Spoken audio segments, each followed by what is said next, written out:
Hey everybody, it's Tamara Williams Van Horn with Auntie Corn Leadership Strategies.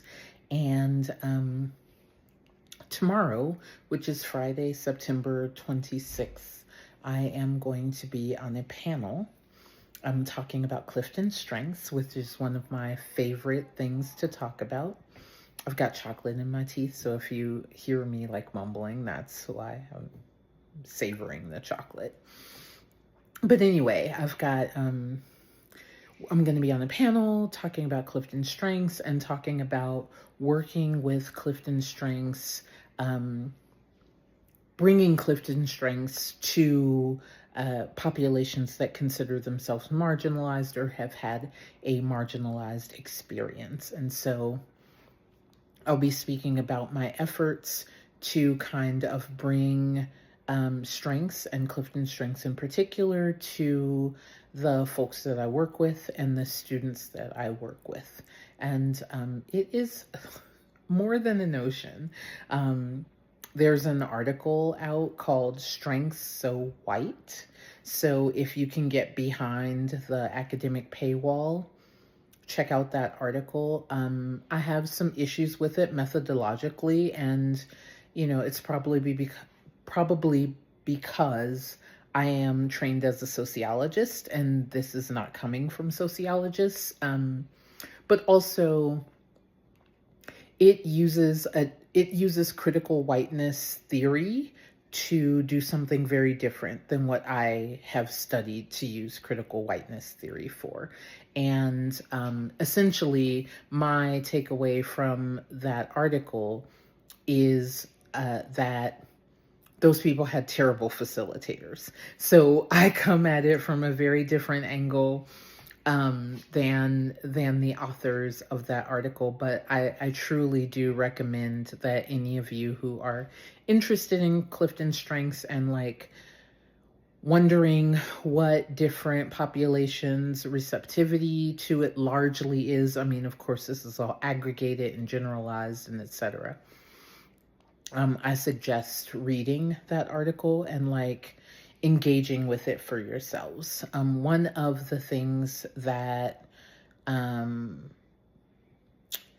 made me say that it was terrible facilitation is, again, based in the methodology. It was kind of a case study analysis, and it didn't like go out and grab interviews or site visits from other places with other facilitators. So there wasn't really a sense of like a scientific experimental population and a scientific control population, nor did the article even attempt to get at theoretical saturation. And so again, I'm not laying shade on the authors. I'm just saying that for me and my training, it made it very difficult for me to buy some of the arguments that were in the article, but I still think it's very important.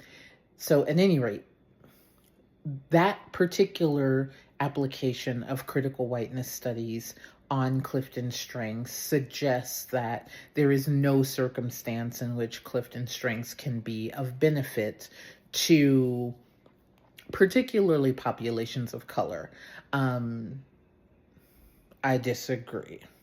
One of the things that I really like about Clifton Strengths, and that has kept me around it and like hovering until I became a certified Clifton Strengths coach in 2019. One of the things that I really like about it is that in the hands of a skilled facilitator, it really does shortcut you into positive psychology. And by proxy, I'm going to argue that you can generate a positive sociology from that. And I'm still working on teasing out exactly what that means and explaining it. So I'll just leave you there with that little tantalizing tidbit. But I think it gives us a shortcut into, for sure, positive psychology. And it gives us a vocabulary and a language for describing ourselves and owning the parts of us that are contributory and positive and can be sharpened to near perfect performance which I think tons of marginalized populations need access to. In addition to that, what Clifton Strengths does is it gives us a lens.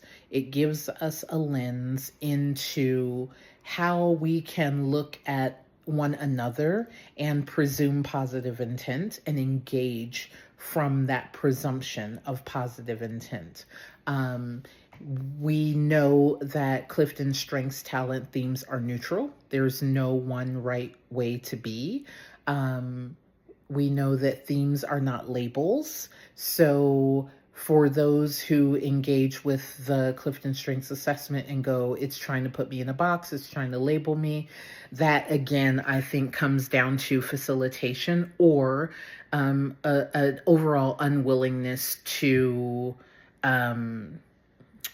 engage with classification systems in any way. And that's fine. Like, it's a free country for now. It's a free country and people can do what they want. But I just want folks to be clear that what Clifton Strengths does, what taking this assessment of 200 forced choice questions and then getting your top 5 or your top 10 or your top 34, depending on what report you engage with, what that is intended to do, it's intended to give you a language and to help you start developing a lens. Not only where you can work from your strengths and develop your talent themes into strengths and like stand on the top of your own personal mountain, but for you to really be able to engage and look at and engage with other folks from this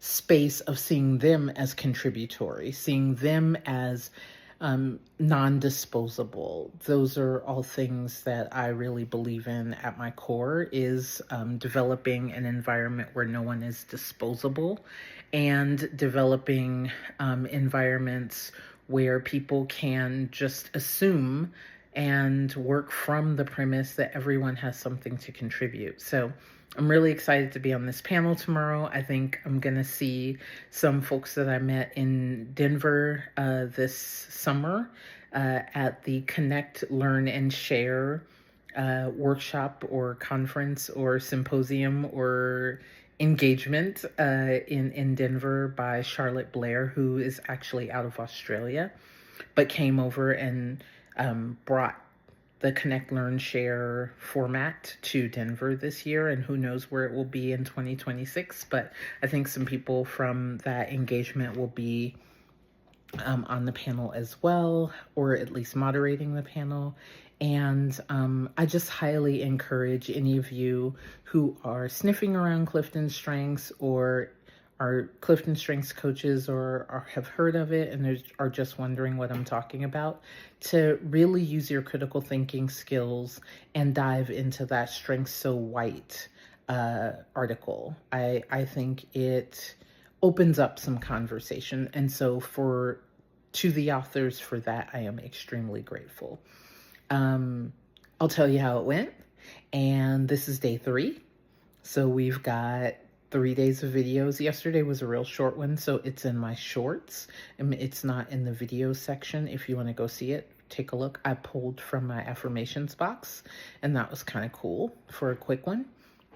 Anyway, have a wonderful Friday and a wonderful weekend, and we're continuing to practice and continuing to share, and I'd love to hear how this is landing with you. Like and subscribe, share this message with someone who is a strengths coach or has talked about Clifton Strengths, and see what they have to say about it.